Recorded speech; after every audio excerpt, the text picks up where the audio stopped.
mediúnica realizada nessa casa, um espírito fez uma comunicação e deu uma mensagem muito interessante. Ele relatava que estava acompanhando as movimentações do final do ano, com tudo que envolve esse período de nossas vidas. Ele estava vendo as luzes, os enfeites, a correria, a compra de presentes, e dizia que se sentia particularmente triste por não estar ao lado dos seus.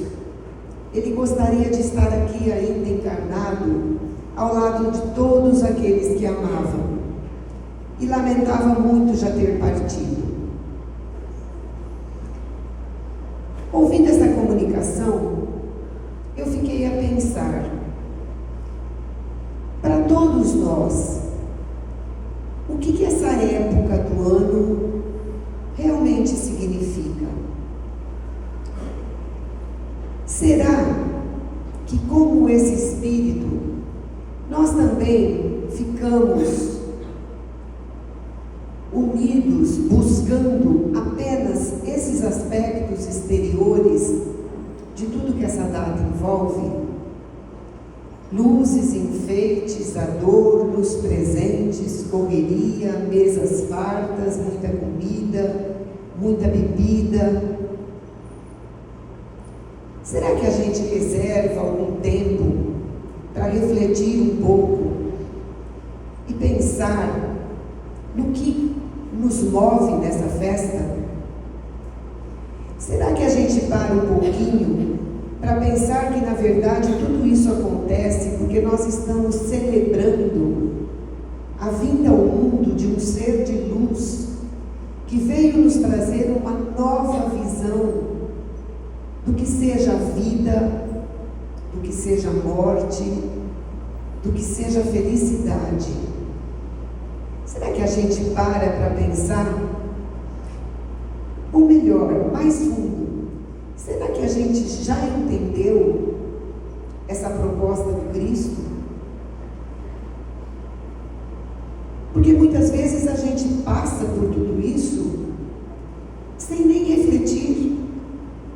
Às vezes a gente deixa para pensar e falar que é o aniversário de Jesus nos momentos em que a gente está aqui reunido.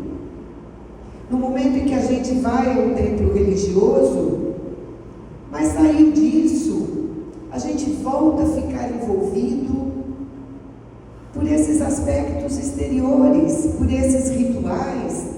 Isso consome toda a nossa energia, todo o nosso desejo, toda a nossa movimentação.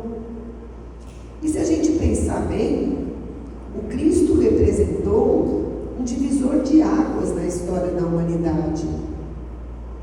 Ele veio nos trazer, nos falar de uma mensagem, de um reino que não é desse mundo.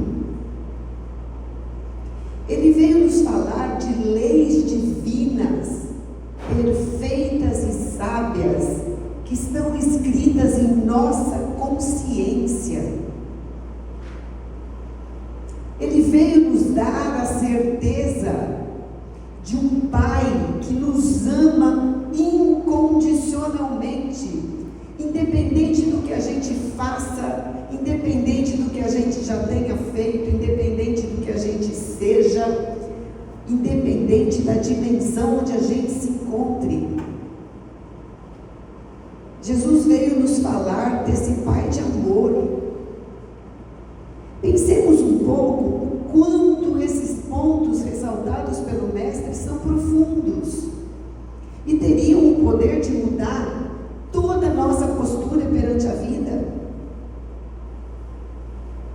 Parecem frases simples de tanto que a gente já ouviu, mas o quanto elas têm o poder de modificar a maneira como a gente se porta nesse mundo.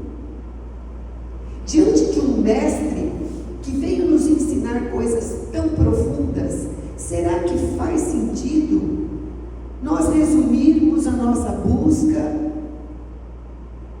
só desses aspectos exteriores? Porque transcorrido tanto tempo do nascimento do Mestre, 20 séculos, 2 milênios, parece que nós ainda não entendemos. Nós continuamos, de uma certa forma, recorrendo a Jesus, buscando por esse Evangelho, da mesma forma que a gente fazia quando Ele esteve aqui na Terra. Buscando por Ele, para que Ele venha até nossa vida e nos cure, faça um milagre. E parece que a gente ainda não aprendeu que tudo que Ele veio exemplificar, na verdade, precisa ser vivenciado. Precisa ser lembrado nas situações mais comezinhas do dia. Nós estamos falando de uma criatura que dividiu a história entre antes e depois dele. Então precisaria dividir também a nossa vida. Porque é só assim que ele nasce realmente. Ele dividiu a história e a nossa postura. Será que ele já fez isso com a gente? Será que os seus ensinamentos tiveram esse poder em nós?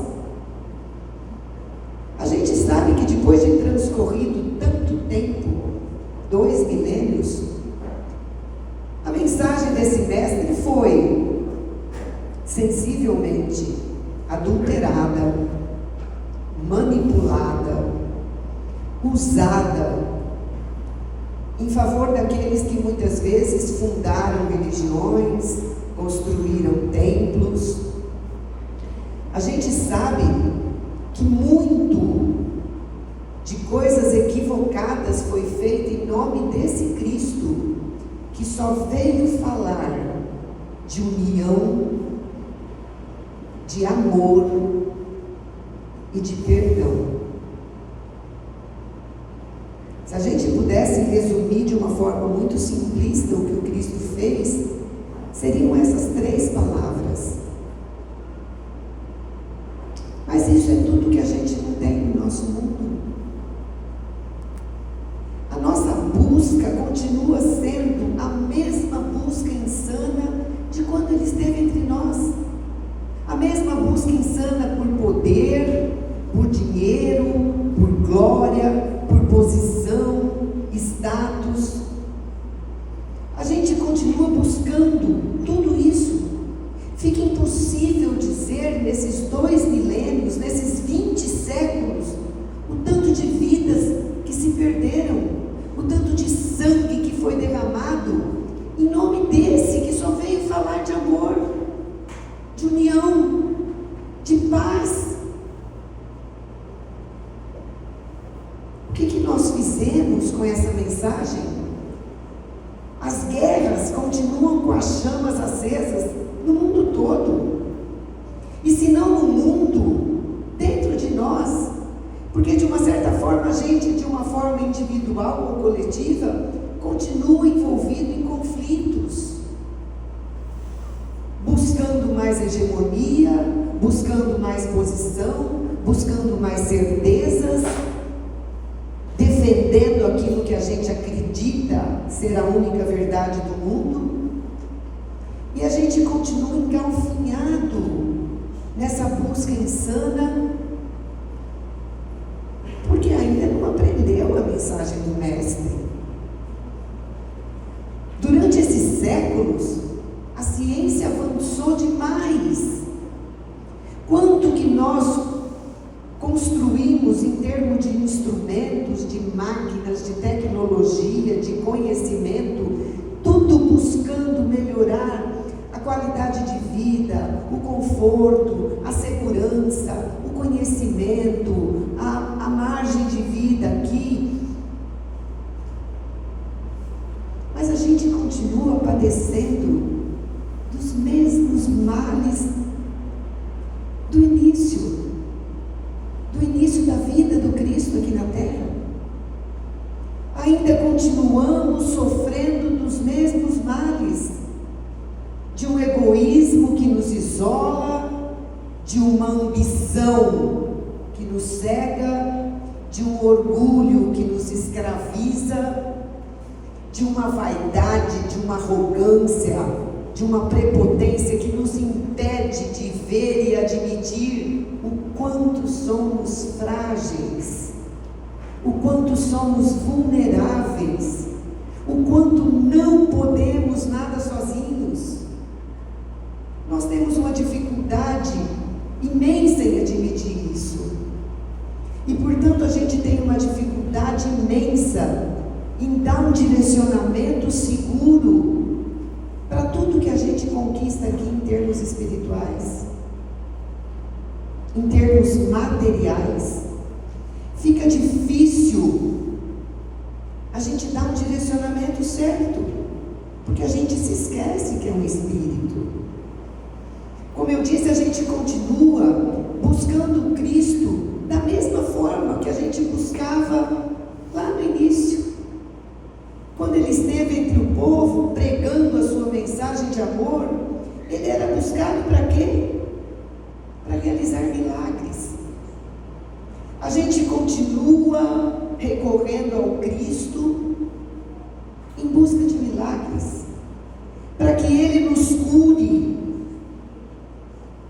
para que Ele tire os problemas da nossa vida, tire aquilo que não nos deixa com a vida que a gente acha que merece e que gostaria de ter. Mas se a gente parar para pensar um pouquinho, a gente vê claramente que a proposta de Jesus nunca foi curar corpos. Que sentido teria curar corpos que um dia vão cair, que um dia vão tombar, porque todos nós um dia passaremos por isso. Jesus não encarnaria só para curar corpos. A proposta dele era muito mais profunda, era educar espíritos. E é isso que ele veio fazer. Quando a gente acha que o mais grandioso da vida do Cristo eram os milagres que ele fazia, a gente está minimizando demais a sua vinda aqui na Terra. A gente está subestimando o seu poder de transformar as nossas vidas. A proposta de Jesus não era curar corpos. Como eu disse, era educar espíritos, porque é isso que nós somos. Ele veio, na verdade, nos trazer uma visão diferente perante a vida, uma maneira diferente de proceder. Por isso que ele não fundou nenhuma religião, iniciou nenhuma seita, construiu nenhum templo, escreveu nenhum livro. Não, porque a preocupação dele era deixar exemplos, é mostrar para todos nós como a gente deve proceder nas situações mais cotidianas. Ele tirava todas as suas parábolas, os seus ensinamentos da vida cotidiana daquele povo simples. Porque o que ele queria? Ele queria nos dar exemplos. Exemplos também que nós podemos realizar milagres enquanto homens, porque ele se fez homem. Se a proposta dele fosse realizar milagres, curar corpos, ele poderia ter feito isso das esferas elevadas que habita.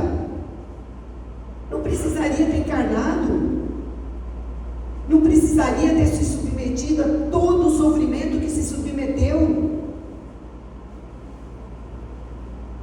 Mas a gente continua buscando pelo Cristo, interessado nesses milagres. A gente ainda não aprendeu.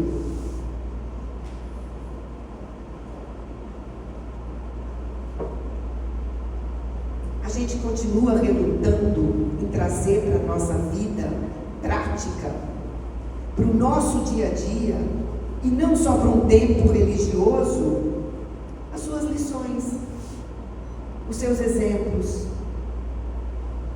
É isso que a gente tem dificuldade. Embora a gente já enxergue a beleza, a sabedoria que existe por trás de cada parábola, de cada ensinamento, de cada passagem relatada da vida do Cristo, a gente não faz. A gente, como alunos rebeldes e indisciplinados, continuamos nos negando a seguir os exemplos do Cristo. O Cristo é buscado, como eu disse, dentro dos templos religiosos, nas nossas preces de desespero, de pedido. E a gente pode até pensar, nossa, mas não é tanto assim, nós não somos criaturas más, a gente não faz por mal. É que a gente não para pensar. Fica muito fácil a gente perceber. Pensemos o seguinte: nesses dias que antecedem, nesses dias que passam pelo Natal, uma mensagem que a gente escuta demais: paz na terra aos homens de boa vontade. Quem de nós não gostaria de viver num mundo em paz? Quem gosta de ligar uma televisão, acessar uma rede social e ver as notícias de guerra que a gente vê a todo instante? Nenhum de nós. Não desejaríamos isso. Gostaríamos sim de viver num mundo de paz. Quem de nós já conseguiu estabelecer a paz dentro da própria casa? Quem de nós já tem uma vida sem conflitos entre as quatro paredes em que vivemos? Na própria família. Se a gente não consegue estabelecer a paz dentro do nosso lar, como que a gente pode querer e desejar um mundo de paz? A gente não consegue se entender com quem tem o mesmo sangue, com quem a gente escolheu viver. Como que a gente ambiciona viver num mundo de paz? Eu acho que todos nós já entendemos a importância de amarmos a Deus, nosso Pai Criador, quem nos sustenta. Quem de nós já consegue olhar com olhos, não vou nem falar de amor, com olhos de respeito, de tolerância, de paciência para o próximo? Se a gente não consegue respeitar, ser tolerante com o próximo que a gente vê, como que a gente vai um dia amar a Deus que a gente nem enxerga, nem entende?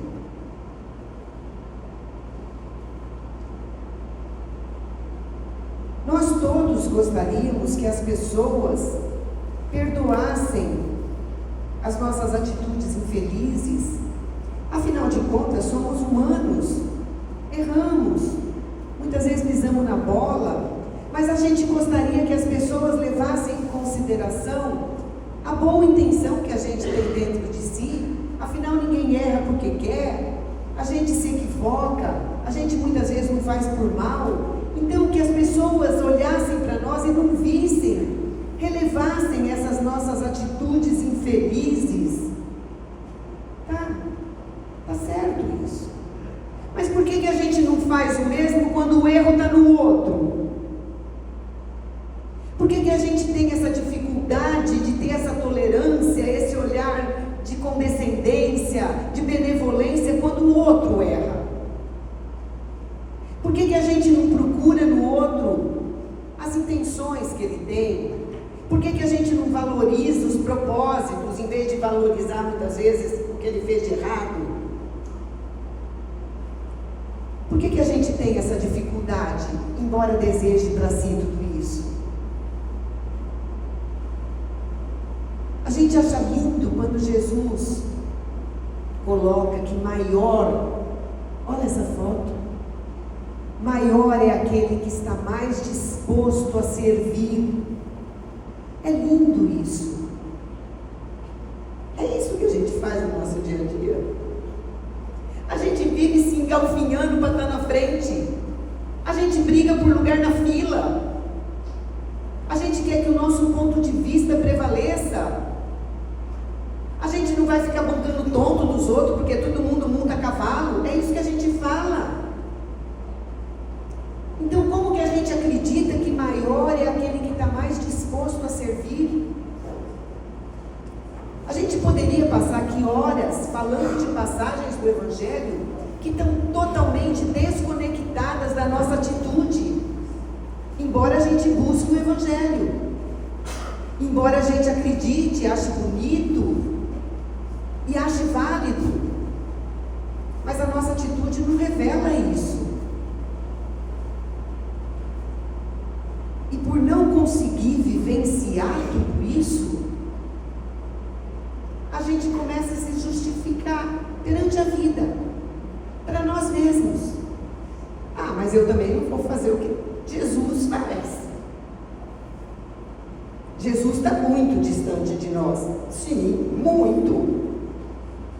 Jesus já era o governador do planeta quando esse planeta foi criado. Muito distante. Tá bom. Mas ele encurtou essa distância. Ele veio até nós. Ele se fez homem, nas mesmas condições que nós, numa condição totalmente desprovida de privilégios, de concessões. A gente já parou para pensar como Jesus viveu aqui? O que foi a sua vida, se não um exemplo de tudo que revela uma simplicidade imensa? Pensemos um pouquinho. Ele nasceu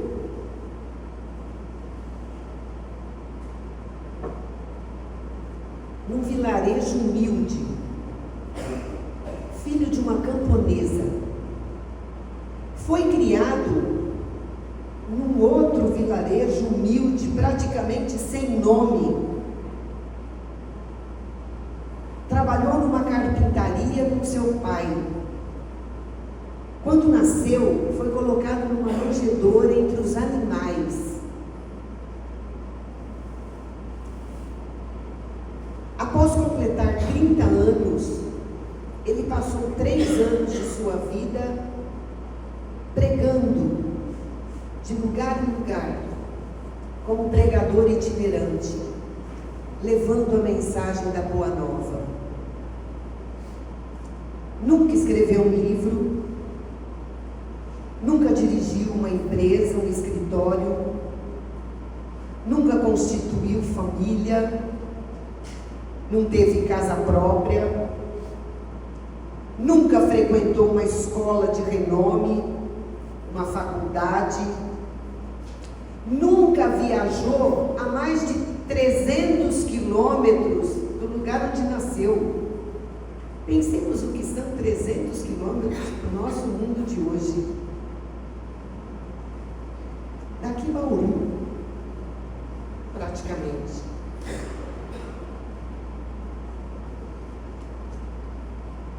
Nunca teve uma obra grande que levasse o seu nome, materialmente falando.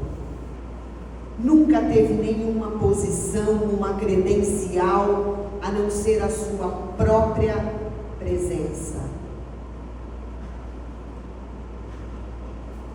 Tinha apenas 33 anos, quando a opinião pública se voltou contra ele.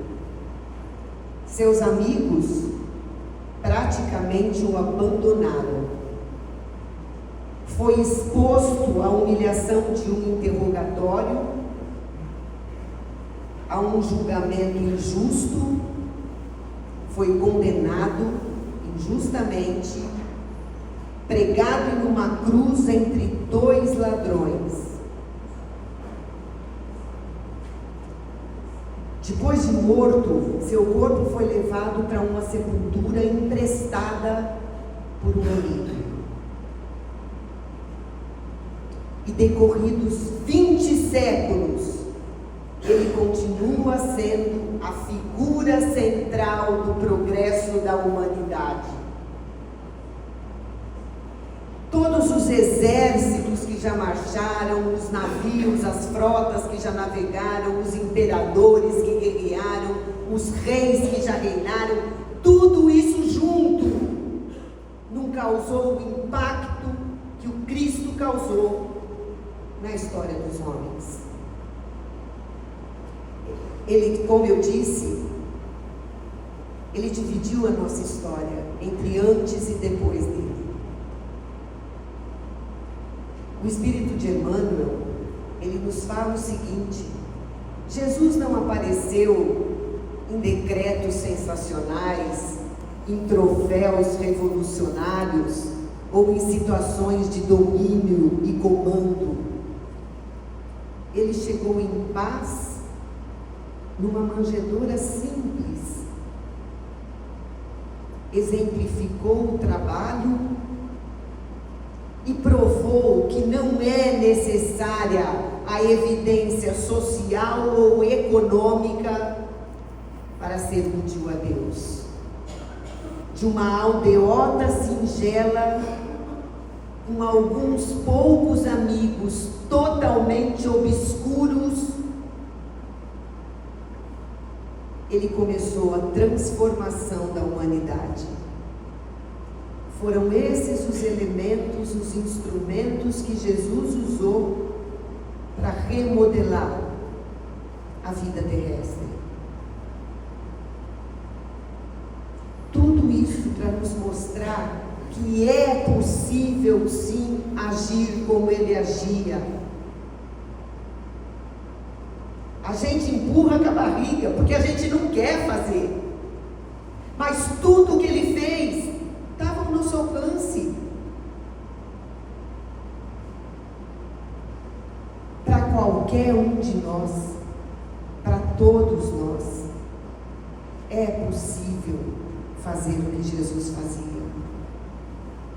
Na posição mais alta de comando ou de poder, ou na situação de um simples serviçal, numa mansão, num palácio ou numa tapera, é possível seguir os exemplos do Cristo. Mas a gente ainda não consegue. E não consegue porque, como o próprio Emmanuel nos diz, a gente não quer. A gente não se esforça. Porque nós estamos vivendo aqui praticamente desconectados da nossa realidade de espíritos.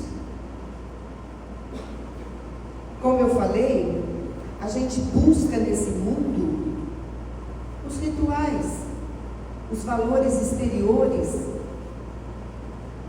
É isso que a gente busca. Para que eu vou ficar interessada em fazer muitas vezes aquilo que Jesus fazia, se ninguém nem vai ver, nem vai notar? A gente sabe, viver nesse mundo não é fácil. Todos nós sabemos o quanto é difícil pagar as contas em dia, conseguir uma promoção, melhorar de vida, buscar alguma coisa que nos dê, que nos garanta um trabalho honesto, que nos dê condição de melhorar um pouquinho a nossa condição de vida, que nos proporcione uma vida mais confortável, mais segura, dá conta de horários, de compromissos, de filhos. A gente sabe o quanto tudo isso é difícil. Nós somos seres desse mundo também. Não podemos achar que tudo isso daqui tem que ser deixado de lado. Não, porque se tivesse que ser deixado de lado, a gente não estava aqui. A gente tem que aprender a lidar com tudo isso. Mas agora a pergunta que fica é: faz sentido? Faz sentido buscar só isso para a nossa vida? Gastar todo o nosso tempo, a nossa energia, o nosso espaço para conquistar tudo isso que a gente vislumbra em termos materiais? Faz sentido? Faz sentido festejarmos o aniversário desse mestre só pensando em luzes, comida e presentes? A gente precisava parar e se perguntar um pouco mais isso. Porque embora todo esse esforço que a gente faz, apesar de tudo isso, a gente percebe que isso não tem nos garantido uma vida mais serena, mais tranquila, mais amena, mais feliz. Com toda essa correria que a gente se lança. A coisa que nós mais somos hoje são criaturas insatisfeitas, angustiadas e inseguras. Quem de nós não sente tudo isso dentro de si?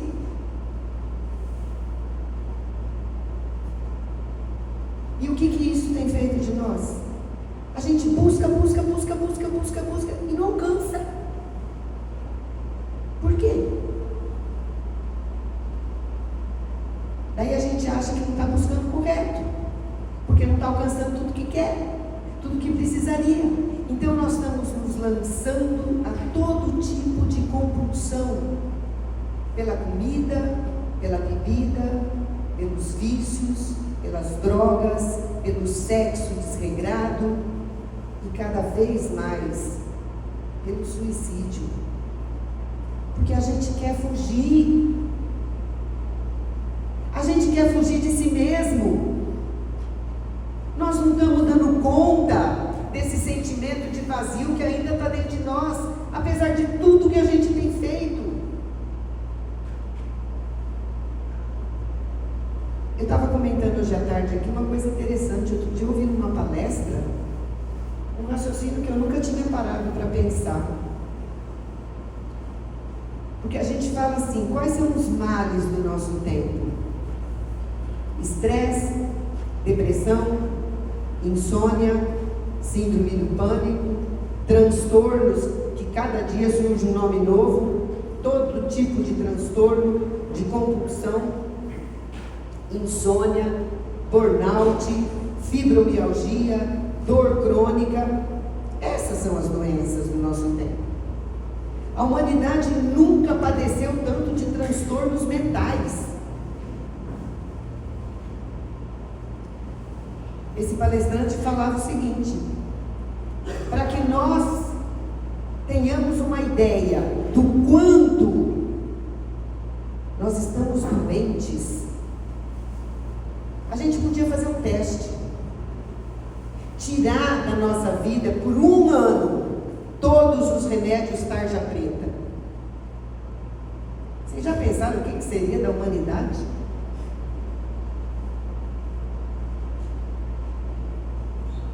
Porque a gente não está mais doente do que aparenta, porque a gente está controlado por remédios. A gente toma remédio para acordar, a gente toma remédio para fazer amor, a gente toma remédio para ficar, para render no trabalho, a gente toma remédio para se concentrar, depois a gente toma remédio para dormir, a gente toma remédio para ansiedade, para depressão, para transtorno, para tudo. Nós não estamos dando conta, e a gente deita e corre, e deita na cama, a gente não consegue relaxar. Sem remédio não dorme. Por quê? Será que a gente está correndo na direção certa? A gente precisa se perguntar isso. Nós estamos nos distanciando com todas essas fugas fugas que nós estamos buscando, a gente está se distanciando cada vez mais da nossa realidade de espírito. A gente se acha um corpo só. E para corpo, hoje em dia tem remédio para tudo. E a gente busca. Faz sentido? A gente precisa se perguntar. Porque no fundo, tudo isso nos afasta daquela necessidade mais intrínseca nossa, que é a nossa necessidade de nos ligarmos ao Pai, de trazer Deus para a nossa vida. Os benfeitores da casa, sempre que podem, eles comentam que uma das coisas mais difíceis de nos tratar, porque a gente busca o tratamento aqui da casa, uma das coisas mais difíceis no tratamento para eles é nos conscientizar da necessidade de fazer o Evangelho no lar. As pessoas aqui mentem achando que enganam a gente. Eu estou fazendo o Evangelho no lar. Benfeitor sabe que não está. E a gente reluta. Por quê? Por que a gente não quer falar de Deus dentro do nosso lar? Por que a gente reluta em falar de Jesus para os nossos filhos? A criança não vai ficar parada ouvindo. Adolescente não tem paciência. Jovem não vai ficar conversando disso. É a maior necessidade que o homem tem. A gente busca a religião, que religião no fundo é isso. Religar, e o nome vem daí. A gente precisa se religar a Deus. E a gente está totalmente desconectado disso. A gente se separa, a gente rompe com tudo isso, quer levar uma vida só de homem, quer ser feliz como espírito. Vai dar ruim. Não tem como dar certo. Se a gente não entender a necessidade que a gente tem de trazer Deus para a nossa vida, porque o que Jesus veio mostrar é isso.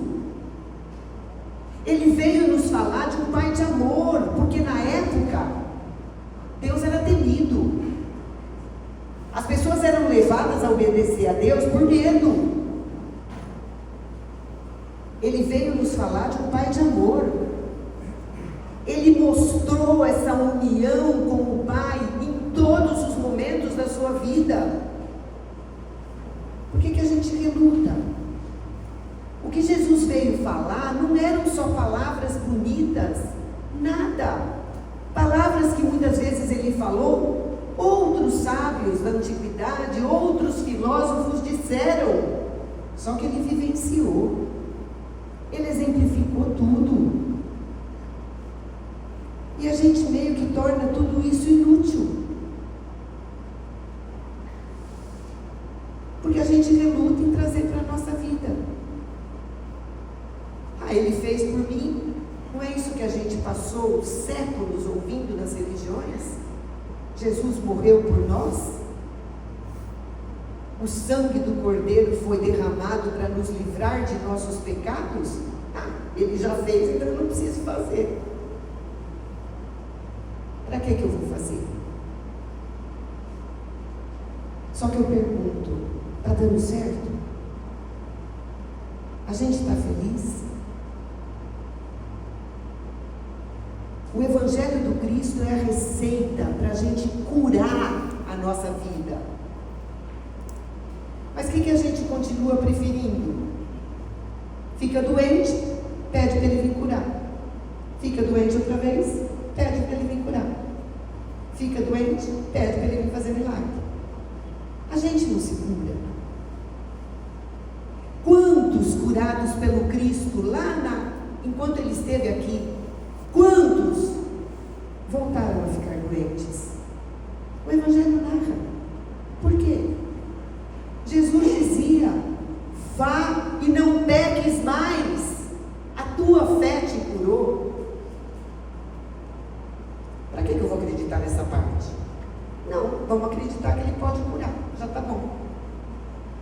acreditar que Ele pode fazer por nós. O problema é que a gente está sem saber o direcionamento que a gente dá para tudo que a gente tem, para tudo que a gente conquistou.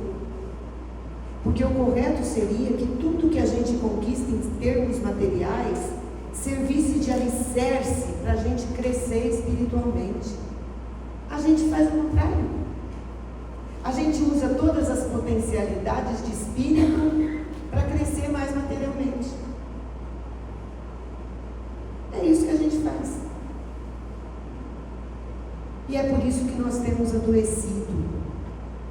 Adoecido enquanto seres individuais e enquanto sociedade. Qualquer um que olha para a rede social hoje sabe do que eu estou falando. A nossa sociedade está doente. Nós fazemos parte dela. Mesmo quando a gente busca a religião, a gente busca como uma forma de cumprir compromissos sociais. Eu frequento aquela igreja, eu faço novena, eu rezo, eu leio a Bíblia todo dia. Como se esses gestos falassem da minha ligação com o Pai.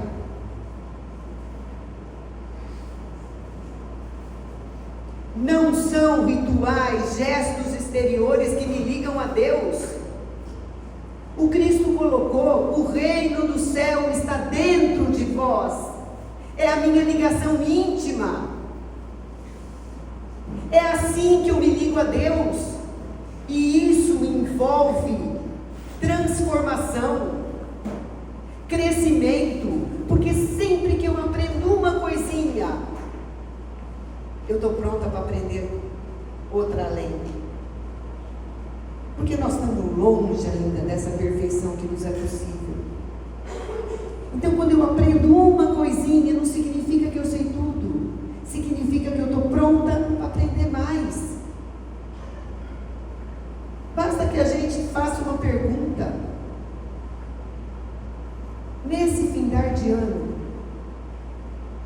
a gente às vezes faz balanço. O quanto que aumentou o salário, o quanto conseguiu de trocar o carro, melhorar a casa.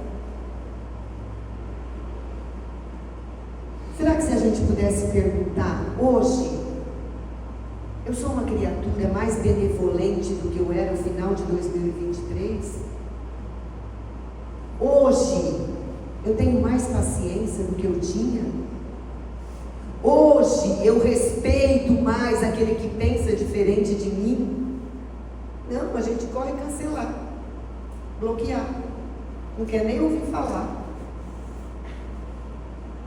Esse o balanço a gente devia fazer. Final de ano é para isso. Daí a gente faz programação. Eu vou frequentar a academia. Eu vou emagrecer. Eu vou conseguir isso. Eu vou conseguir aquilo. E esse balanço? A gente devia parar e refletir. Porque tudo isso que a gente busca de coisas exteriores é o que não dá sentido para a nossa vida. Mas por que a gente está nesse mundo então? A gente precisa lidar com isso. Sim, mas usando a maneira como que eu lido com isso para melhorar espiritualmente.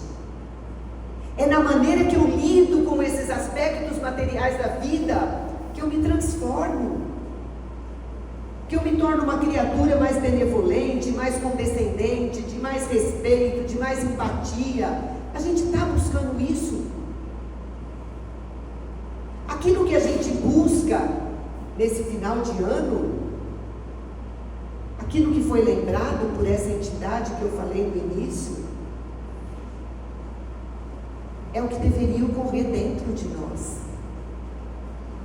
As luzes que iluminam tudo e enfeitam todas as árvores nesse final de ano,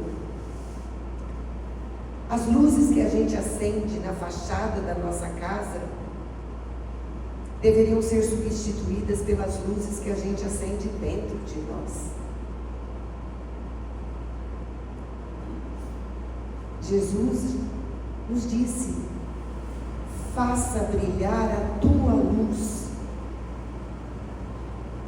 Nós estamos preocupados em acender essa luz? Os adornos que a gente coloca nas nossas árvores, nas nossas portas, deveriam ser trocados por gestos de cuidado, de delicadeza. Isso teria o poder de enfeitar não uma árvore de Natal, mas o nosso ser, o nosso espírito. Esse era o adorno que a gente devia buscar. A fartura que a gente quer para as nossas mesas deveria ser buscada na riqueza de gestos de carinho, de tolerância, de respeito. É essa riqueza que a gente precisa buscar, não a na mesa. É essa fartura que o Cristo espera. Os presentes que a gente se desdobra tanto para correr atrás, para comprar, para buscar, deveriam ser os momentos e os dias que a gente passa ao lado daqueles que a gente ama. Nós deveríamos estar presentes na vida das pessoas que a gente ama. E o que tem acontecido é que a gente está se isolando cada vez mais. Quantos filhos órfãos de pais viciados no celular? Quantas pessoas vivem sob o mesmo teto sem saber o que passa no coração do outro? Porque a gente não está presente.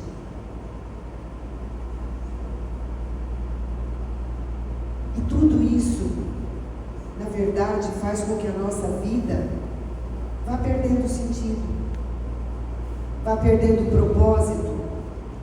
Porque, na verdade, tudo isso, luzes, enfeites, presentes, fartura, tudo isso são aspectos muito envolventes da matéria, que nos seduzem, que nos consomem e que nos escravizam. A gente precisaria pensar mais.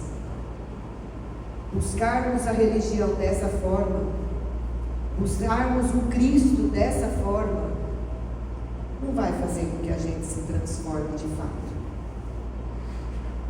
Não vai fazer com que ocorra esse crescimento íntimo. É por isso que a doutrina espírita, ela veio reviver os ensinamentos do Cristo na sua essência, na sua pureza, na sua simplicidade. Ele veio ressaltar o lado moral da vida do Cristo. É isso que está contido no Evangelho segundo o Espiritismo. Todos os ensinamentos morais que o Cristo deixou. Porque a gente precisa parar e também buscar entender a proposta desses espíritos que vieram até nós, revivendo tudo isso. Por que eles se deram ao trabalho desse movimento? Por que eles se deram ao trabalho de ditar 5 obras para Kardec? Qual o propósito desse movimento espiritual em trazer para nós esses ensinamentos novamente? A gente precisaria pensar nisso, porque o que a doutrina nos ensina é que a nossa evolução não dá saltos. É de passo em passo, é de degrau em degrau. E na fase desse processo evolutivo que a gente se encontra, esse processo não vai acontecer se a gente não se empenhar. Não vai acontecer sozinho. Durante muito tempo de um processo evolutivo, a natureza tem mecanismos de nos impulsionar ao progresso. Na fase que nós estamos, com a razão conquistada, se a gente não se envolver, ele não acontece. Essa é a razão de terem transcorrido 2 milênios e a gente ainda não tem entendido o que o Cristo falou. Porque a gente não se envolve, a gente não busca, a gente não se esforça. Então, a gente tem que parar e pensar qual é a minha parte. Como que eu faço esse processo de evolução acontecer? Como que eu me transformo? O que a vinda nessa casa, o que a ajuda dos benfeitores tem me ajudado a ser uma criatura melhor? A proposta dos benfeitores não é tirar os problemas da nossa vida. A proposta dos benfeitores é nos dar um gás para ver se assim a gente melhora. Eles estão fazendo com a gente o que o Cristo fez. Vai lá, filho, toma um pouquinho de gás, essa ajuda aqui agora é você. E daí eu não quero fazer nenhum evangelho no lar. Eu não quero rezar na minha casa. Eu quero lembrar de Jesus só quando eu fecho o olho aqui. Que sentido tem? A gente vai ficar esperando que Jesus realize os milagres na nossa vida, quando na verdade a gente devia estar mais preocupado em realizar os milagres que Ele espera de nós. Ele disse: vós sois deuses, tudo que eu faço, você também pode fazer. Que a gente se esforce mais nessa busca, que a gente reflita mais no quanto isso é crucial para a gente parar com esse movimento de morre e volta, vai e volta, que há 2 milênios a gente repete, mudando de nome, mudando de religião, mudando de situação, mudando de corpo, mas com a mesma atitude. O Espírito da Dona Maria Modesta, ela nos fala o seguinte: no estágio que vocês estão, nem ignorância vocês vão poder alegar a seu favor. Porque há 2000 anos, as verdades do Cristo são faladas e ensinadas. A nosso favor, nós não temos mais nem a ignorância. Que a gente aproveite essa época do ano em que a atmosfera do mundo muda, em que pelo menos um pouco, como o nome do Cristo é falado, um pouquinho mais, não um tanto que deveria ser, mas um pouquinho mais, isso já é suficiente para fazer com que espíritos elevados se aproximem mais de nós, tenham mais acesso à nossa postura mental, ao nosso psiquismo, nos inspirando, nos ajudando mais. Então que a gente aproveite essa época do ano para pelo menos refletir um pouco mais. Essa pergunta tão básica que eu fiz, faz sentido?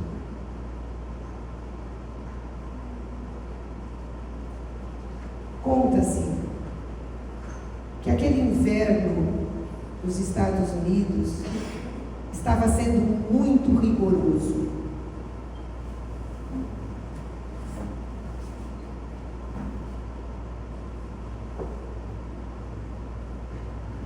Uma senhora chamada Estela estava acomodada em uma poltrona e observando pela janela os flocos de neve que iam caindo fortemente, batendo no vidro. Já praticamente não dava para se enxergar nada lá fora, estava tudo branco. Quando Estela, Dona Estela, conseguiu desviar os olhos daquela cena, ela, uma senhora já bastante idosa, se levantou e com muito esforço buscou o equilíbrio e caminhou até a cozinha. com aquele corpo já curvado pela idade, ela chegou ali, mas olhou em volta hesitante, sem se lembrar do que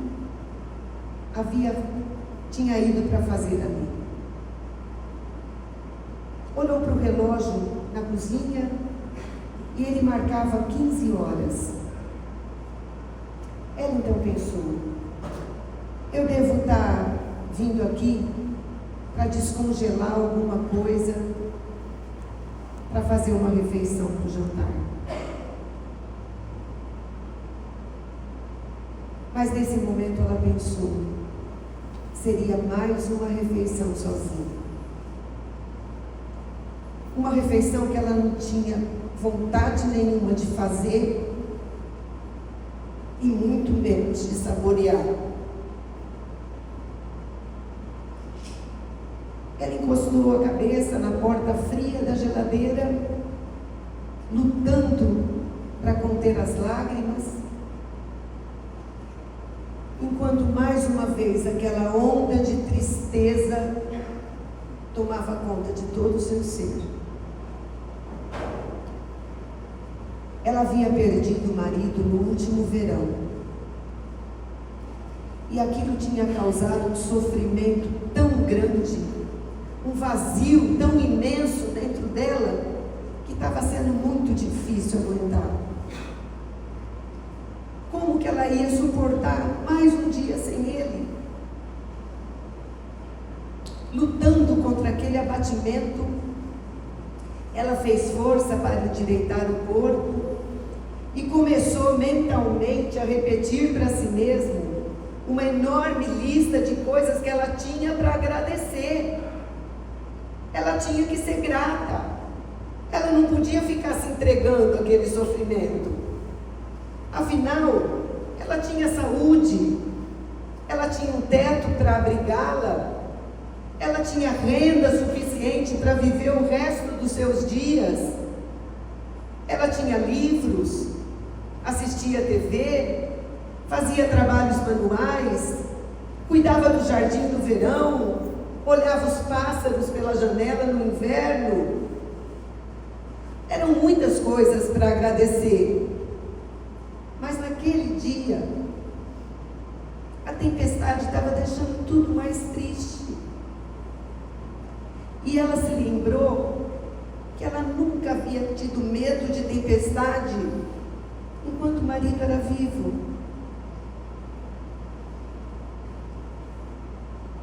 Mas lutando para conter as lágrimas, ela resolveu então ligar o rádio. Quando ela fez isso, imediatamente, um coral de vozes infantis começou a cantar músicas natalinas, e aquilo encheu o seu ambiente, mas só foi capaz de aumentar ainda mais a solidão que ela sentia. Ela havia se preparado para a morte do marido. Quando ele foi diagnosticado com um câncer terminal, ele foi submetido durante um longo período a um doloroso tratamento.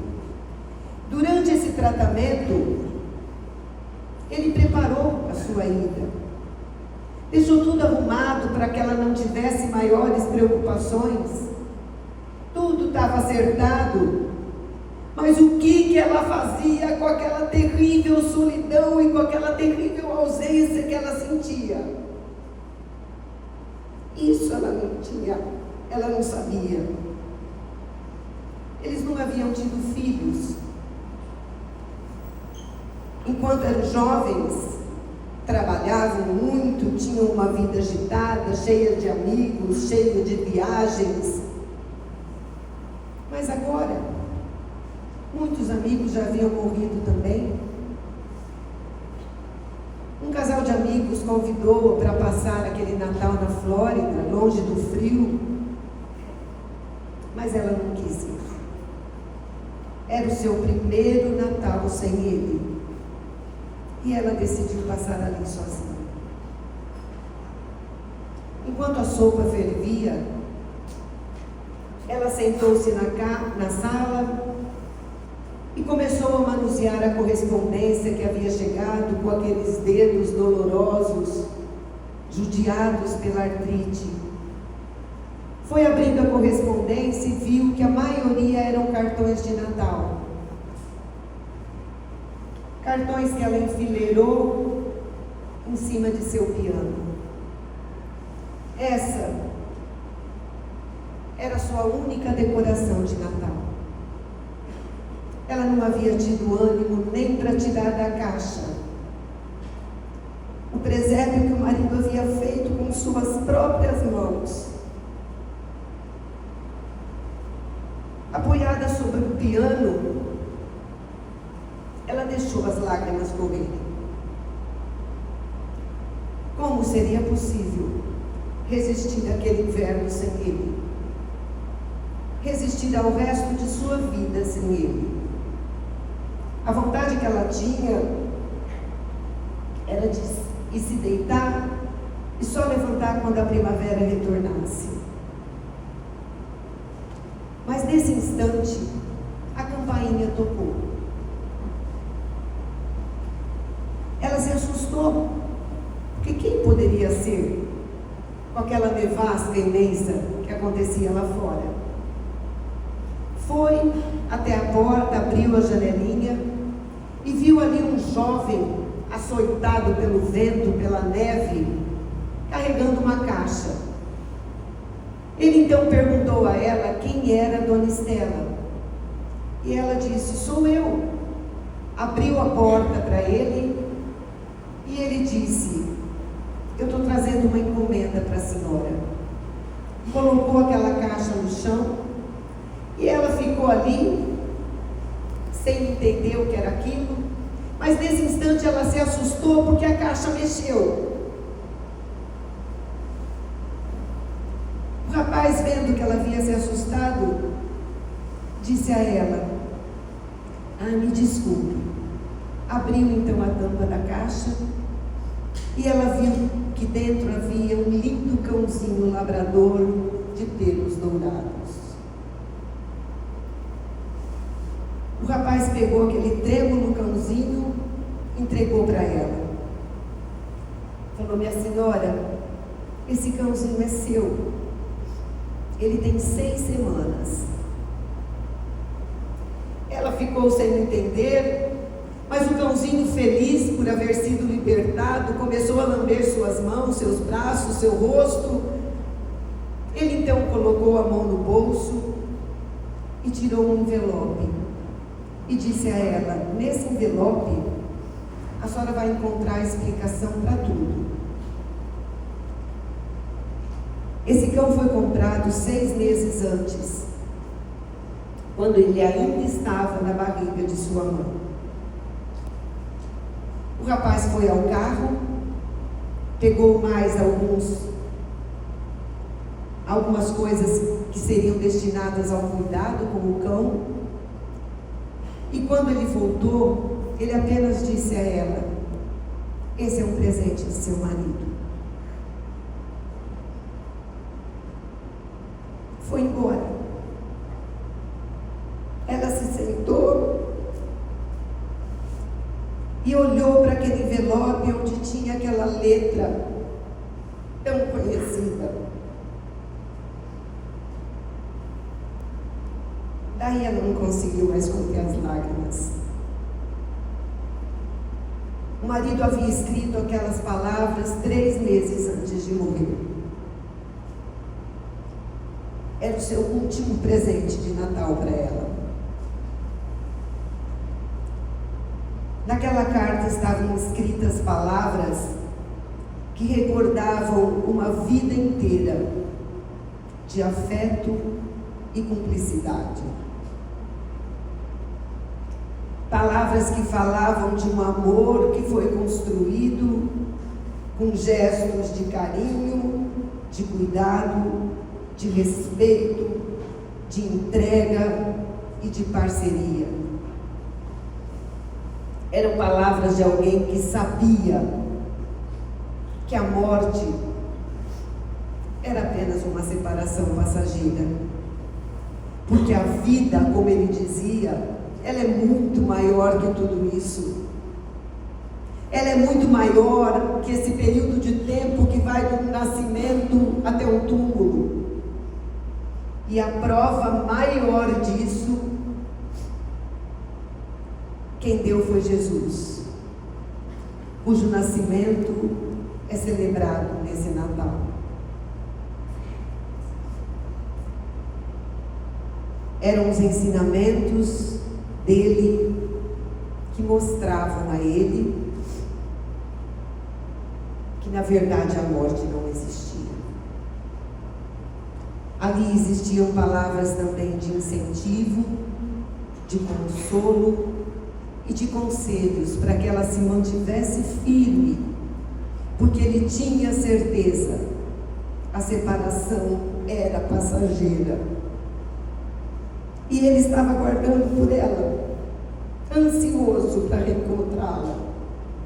Mas enquanto isso não acontecia, aquele cãozinho lhe faria companhia.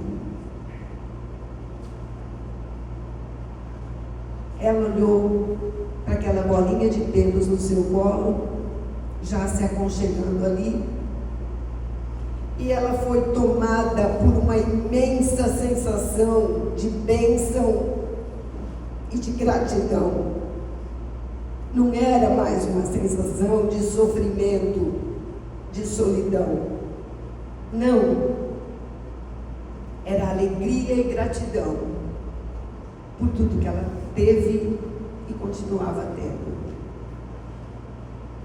E seguida por aquela bolinha de pelos, ela foi até o porão pegar a caixa para armar o presépio. Que nós possamos aproveitar esses momentos tão especiais nesse mês para refletirmos se nós também estamos sabendo construir uma história de amor, de cuidado, de aprendizado e de crescimento, porque é isso que conta para o nosso espírito. Procuremos fechar os nossos olhos,